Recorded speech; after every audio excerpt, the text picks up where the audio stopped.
Hi, I'm Dustin Abbott. And I'm Craig Christoffersen. And so we're going to be doing a review today together as a collaboration, the Potensic Atom 2 drone, and more specifically, the new controller that they have just launched with it. And so I am going to be giving you a look at what's included with the new kit, some of the design and specifications. We've done some various tests together as a part of that. And then Craig's going to do the heavy lifting and talking about the actual usability of the drone itself, some of the image quality, breakdown, things like that. And then we're going to wrap it up together at the end. We'll talk about things that work and some things that don't work. And so we're going to jump into this together, and I'm going to start by giving you a look at what's in the box, and then Craig's going to take it over from there. All right, let's start by talking about what you get in the kit. And so if you get the standard kit, which retails for $479 US, you're going to get the drone, you're going to get a flight battery, and you're going to get the controller, obviously, and then 8 replacement propellers, various cables like that. The Fly More kit that Craig and I are looking at today, it's going to run $599, and what you're getting with that is you're getting a total of 3 flight batteries. You're going to get the multi-bay charger for that. Obviously getting a case to handle all of this, AC adapter for that, and then you get a total now of 16 different propellers. So apparently the Fly More package is also the Crash More package. And while this doesn't have obstacle avoidance, it does give you lots of propellers to replace them when you do potentially crash the drone along the way. One of the features that I do really like, obviously in this charger, it is designed to where it is running at a little bit higher current, and so you can, instead of just sequentially charging batteries, you can simultaneously charge all 3 of them. That can be useful. But I do like the fact that every one of these flight batteries also has a USB-C port built right into it, and so they can be simply and individually charged there. I don't love the fact that this included power brick is kind of big and bulky, and so the AC adapter, rather than this running off of a USB-C, you need that AC adapter. So I don't necessarily love that. However, I will also note that you can kind of daisy chain this to where there is a USB-A port out where you can then go USB-A to USB-C and charge this kind of in sequence. And so all of that is useful. The big deal here to talk about is the PTD-1 remote, because it gets you away from using your phone. I hate using my phone as a part of drones. I'm currently using a very minimalist type case because of not just for drones, but for photography in general. I find that there's so many cables that don't quite seat properly, or microphone receivers that don't quite get in there with the normal case. And so I've got this minimalist case that has a cutout where I can accent that more easily. But you also run into the issues to where, my typical controller where it's pinching down, it's always putting the volume up or down or turning the screen off. It's a pain. And so being able to have a nice big 5.5-inch screen is very useful. This is set up at 900 nits of brightness. Now, just to give you a little bit of perspective on that, Craig's using an iPhone 14. It's standardly rated at 800 nits of brightness. My iPhone 15 Pro runs at 1000 nits of brightness, but in both cases, they're able to go up a little bit brighter in outdoor conditions. I find this in bright conditions is maybe just a little bit too dim. And so I would like for future improvement to see just a little bit more potential screen brightness from the screen itself, but it's a nice big screen and you're not messing with apps or interruptions from other things that are popping up. This screen is just for this, and that is really, really nice. You get a 1080p real-time feed with transmission up to 10 kilometers or 6.2 miles. And so that is all great. 120 milliseconds of latency, so relatively lag-free, not too bad there. What's more, you do have 32 gig of internal storage, and it's also micro SD expandable. The actual controller itself has a 3-hour battery life, so you're going to be able to burn through multiple times with all 3 batteries, so that's good. And then also you can recharge it in under an hour and a half. The drone itself, of course, is a 249 gram to get you under the limit, where in most regions here in North America, you can fly it without certification and without registration, particularly in the US with the FAA. This size drone, you don't have to register, which is why so many of them are at at 249 grams.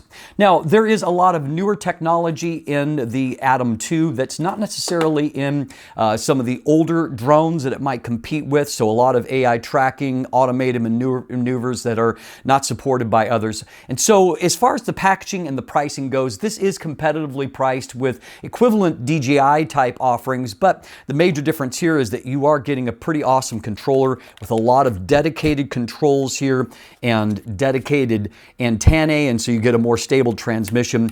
And of course, there is the reality that in the US, it's increasingly difficult to actually purchase DJI products, and so the Atom 2 and the new PTD-1 controller is probably going to slot right into a pretty necessary niche in the market. Now we're going to go back to Craig, and he is going to give you a look at the actual performance and handling of all of this and whether it's an actually decent drone to use. Let's take a look. Let's talk about how the Atom 2 actually handles when flying it. The Atom 2 comes with 3 different speed modes: video, normal, and sport. Now for video mode, this is of course fantastic for recording video, and the controls and the inputs are very nice and slow and smooth, and so you can get really nice pans, tilts, dollies, zooms, whatever you want to call it. You can do all of your camera movements very smoothly. So video is fantastic, and it's really the mode that I spent the most time in because it can give you just the nicest looking footage. Stepping it up to normal, there is an increase in speed and maneuverability. And finally, going all the way up to sport, you can travel at 16 meters per second, which if that doesn't mean much to you, that's 57 kilometers an hour. So you can certainly travel very fast. And it did hold up okay, decent within windy conditions. It did give me a notifier a couple of times as I was flying at an altitude of 150 meters that windy conditions were going to affect its maneuverability, and so the speed, even in sport mode, was slowed down a decent amount just because you have this tiny drone flying against some heavy winds there. But each different speed setting that the Atom 2 can fly in offers you a different speed of maneuverability, and they each have their own place. Although, as somebody who would primarily record video with it, video mode was a fantastic use. And within each of these mode settings, you can adjust the actual thumbstick inputs and the sensitivity of both the thumbstick inputs and also the camera tilt. And in my personal opinion, I would say that the camera tilt needs to be, that value needs to be lowered down as a default. From out of the box, I found it was too highly sensitive. Its movement was too abrupt. And so I actually turned that value down within the remote control and found it to be much more usable and smooth. Now, talking about the remote control feels great in your hand. It's all notched out to fit the form factor of your hand, just naturally curling up. And so it feels fantastic to use. Now, one thing that I would say, and my feedback here comes from the fact that I live in a colder climate. So for 3 of the 4 seasons of the year, for the majority of the year, I'm going to have to operate this drone with gloves on simply because it's too cold. And so within the thumbstick design of the remote control, I would like to see some kind of thicker top of the thumbsticks be provided as an option moving forward, because I'm going to have to use gloves whenever it comes to winter conditions, cold winter, snowy conditions. I'm not going to want to be out there with my bare hands operating this thing. So whenever you put gloves on, that kind of inhibits a little bit your ability to make precise movements. So this is not just a feedback with the Potensic remote control. This goes not specific to brand. It goes drone wide. A lot of drones, they just have these really, really skinny control sticks. And that's something that, as somebody who lives in a colder climate, is not always very usable for me. It makes it so that I'm, having to push the stick rather than place my thumb on top. And so it removes the ability to make fine, precise movements whenever you're wearing gloves. And I'll add that feedback on top of considering the touch screen that's available. The touch screen, it's great and it works fantastic. But again, whenever it gets to cold conditions, I don't want to have to take my glove off my hand at -15 and start touching the touch screen to do different things or to adjust whatever setting I'm trying to adjust. I want to be able to do it very simply. So for this reason, I would say, in my personal opinion, I'd like to see perhaps a little bit more, maybe a couple more physical controls located with onto the actual remote control itself. For example, the 3 different speed modes of video, normal, and sport. I think that that could be a physical control with on the remote control itself, just to save users like me who live in a colder climate from having to freeze their fingers off in the middle of the winter because I want to switch flight modes. One note I do have on the build of the drone is that there's not very much securing the battery into the actual housing spot that it's supposed to go in whenever you put the battery into the drone. It's just kind of one little plastic clip holding the battery in there. And Potensic is aware of this because whenever you start up the drone and you start up the propellers and you're ready to take off, it takes the screen away from you and it gives you a warning. And it says, please make sure that the battery it has not become dislodged in any way so that whenever you take off, the battery doesn't fall out.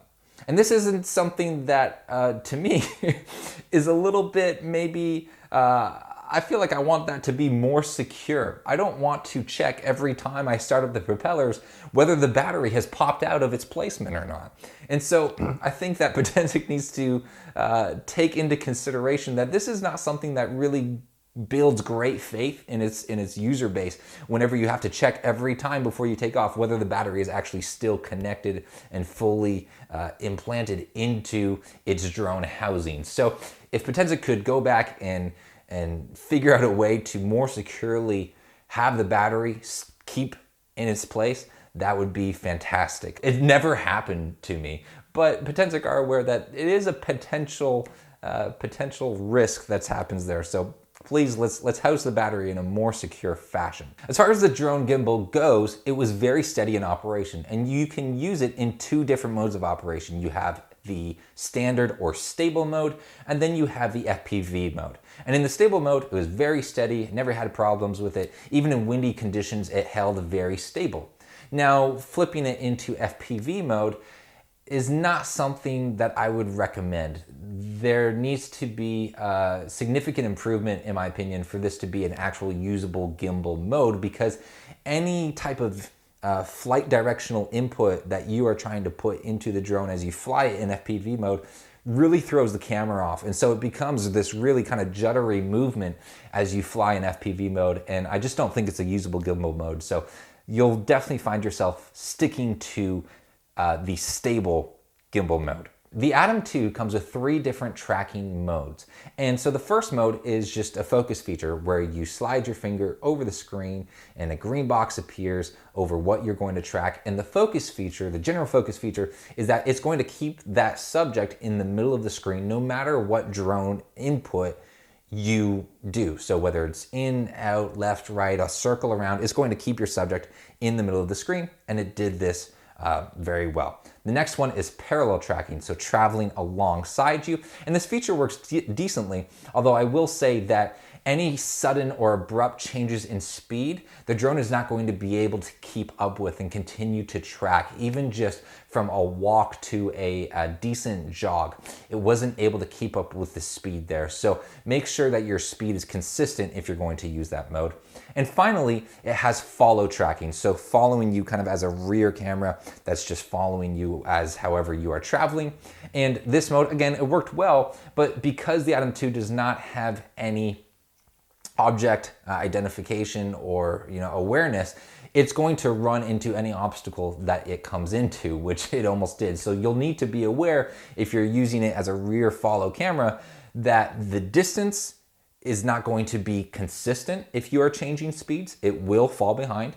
And the other thing is that you need to be aware of where it is following you, because if you are coming around a building or some trees or plants or whatever it is, it's not going to avoid them. So be aware where the drone is whenever you're using it to follow track, because it may run into an obstacle if you don't catch it. Another point is don't wear dark clothing. So for example, here in the shots, you can see that my running attire is all in black, and so going from the light to the shadows, it wasn't able to consistently track me through those lighting changes. Wear some brighter, more contrasty type of clothing, and it will allow the drone to follow you with much better ease. Looking at image quality, you can see that low light image quality is decently noisy. Now, the drone does have a dehaze feature, and since you never have, or it's very difficult to have perfect haze to test this out on, it was a foggy day, so I went and I did the dehaze feature on a foggy day, and you'll notice it's really quite harsh. So again, it's not a perfect kind of hazy day to test it out on, but you can see it does apply its dehaze feature very strongly. So this is maybe a feature that you'd want to avoid and look to apply in post if you are using DaVinci or Premiere Pro, whatever your editing tool is. Maybe stick with the dehaze feature in that.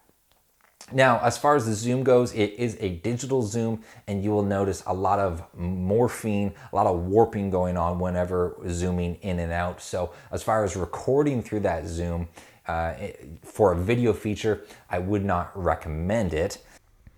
Another thing that I would like to discuss whenever it comes to image quality is taking a look at the colors that this drone produces. If you are a casual video creator or casual in flying a drone and you don't use post-editing software, then the colors that are going to come out of this drone, I think you're going to be really pleased with. You can look at the deep blues of the water. You can take a look at the fall colors coming out of the trees. It's beautiful, it's deep, and it's rich, and there's really not any tinkering that needs to be done. The colors come out ready to go. Now, following up on image quality, taking a look at the kind of clarity, the precision of these pieces of footage that we're taking a look at, I'm not overwhelmed or incredibly blown away by the precision that we're seeing.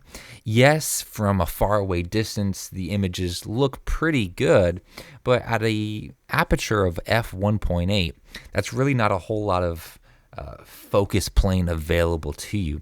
And so you can hide it a little bit by having the drone further away from your subjects or from the landscape that you're shooting.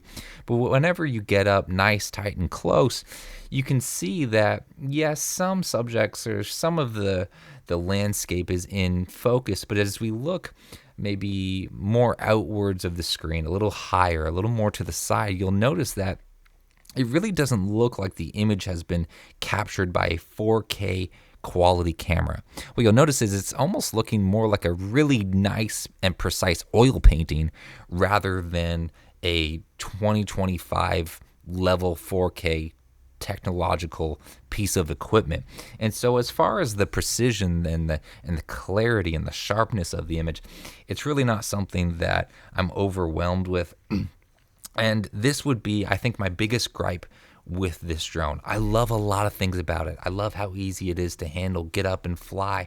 But as far as looking at the footage, looking at the images it produces, I would just like a little bit more from it. It's not quite there yet. And looking at and comparing it to some other brands, it falls a little bit short of where I would want it to be. So it can create nice images if you're a hobbyist, but as far as using it in a professional grade, it doesn't quite meet the standard that I would like to see it at. A big issue with the Atom 2 is the lens flares that are going to be produced within the footage. It doesn't really matter if it's early morning, late afternoon, or the middle of the day type of sun. Lens flares are going to be captured in all of these different types of instances. So that's something to be mindful of whenever you're shooting your footage is what way am I facing away from the sun? Because that's the way that I'm going to want to shoot. Otherwise, lens flares are going to pop up and they're going to be very strong. Now, if you want to tinker around with the colors and the coloring, Potensic has launched something called P-Log, which is available to record. And P-Log is Potensic's version of a logarithmic video. And so you can record in P-Log and adjust the coloring to your liking if that is something that you are looking to do.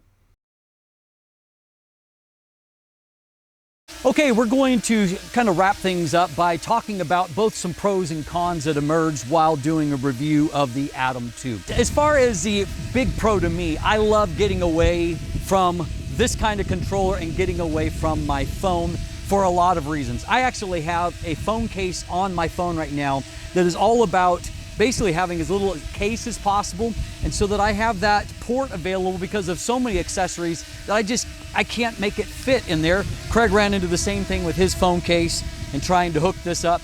He couldn't get it in there. And so getting away from that, getting away from these clamps, putting up your volume or turning your phone off, all of that is great. Now, while that may be true, and the brightness on the screen is adjustable, I did find that whenever you are out in the sun, especially during high noon, I found myself seeking out some shade. And so my phone is actually able to be brighter in its screen brightness quality compared to the remote control. So I would say, yes, it's super nice to get away from the phone. However, it does need a boost in brightness. Right. Now, something I really did love about the Atom 2 is how easy it was to get it up in the air. All you have to do is turn on the remote control, turn on the drone, unfold its wings, put it down, and you're up, ready to go flying in under a minute. Yeah, and so that's great. And one of the things we both hate with some other drones is all of the hoops you have to jump through, you know, certifying your this, that, before you can actually finally put it in the air. I've had times where I gave up on flying a drone altogether because I just got frustrated with that process. And so it's great that you can get it up quickly, but the problem is that the footage that you can get comparatively isn't necessarily as good as the equivalent, you know, DJI type drone footage that I've seen on other DJIs that I've owned in the past. And so you can get it up quick, you can start getting footage quick, but the footage isn't quite as good. Now, the final thing that I will say as a positive for me is that this drone does implement a lot of newer AI technologies for tracking, for programmed shots, and it does actually work. We were able to get it to successfully track, to circle around, and to, you know, just kind of do a panoramic type shot around you. All of those things are good, and it is nice to have those flexibilities. Now, the tracking features worked well, but as a non-casual drone user myself, I found that I would actually prefer to operate the drone and to do the tracking shots myself. I would like the way that footage kind of ended up in the result. I can control the distance myself, and also depending on the environment that you live in, it may not always be useful. Living in, you know, forested land like we do here, it's not always really able or usable to have AI tracking whenever you're running around with a bunch of trees in the way.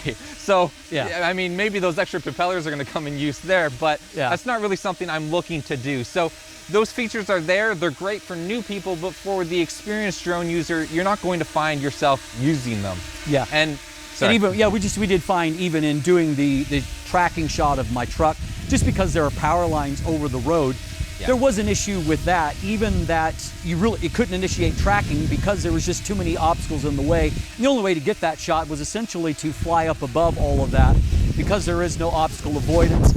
And as you can see, as we already tested, it doesn't love these gusts of wind that come up either.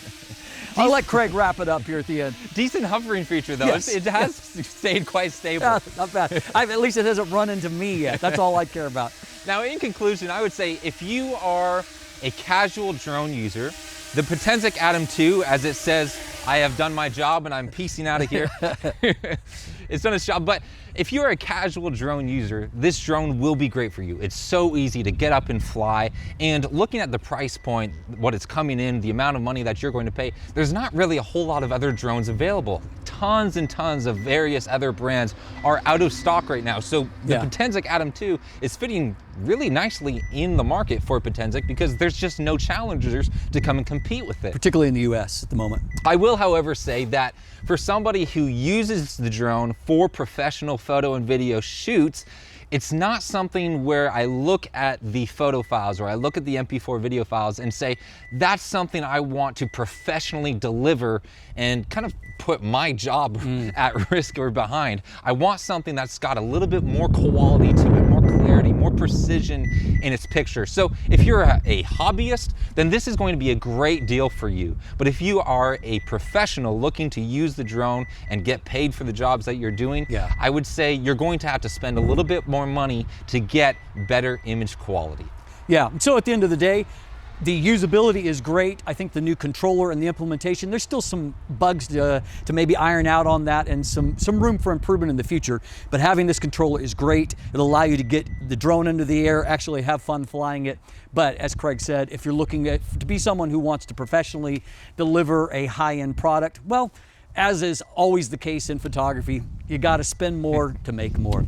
I hope that this has helped you out in deciding whether or not the Atom 2 or the new controller, which by the way, you can independently buy the PTD-1 for $279 US if you already have the drone and you just want the controller. And so that isn't a bad deal if you're just looking to add to what you already have. So it is there on the market. As always, thanks for watching today. Let the light in.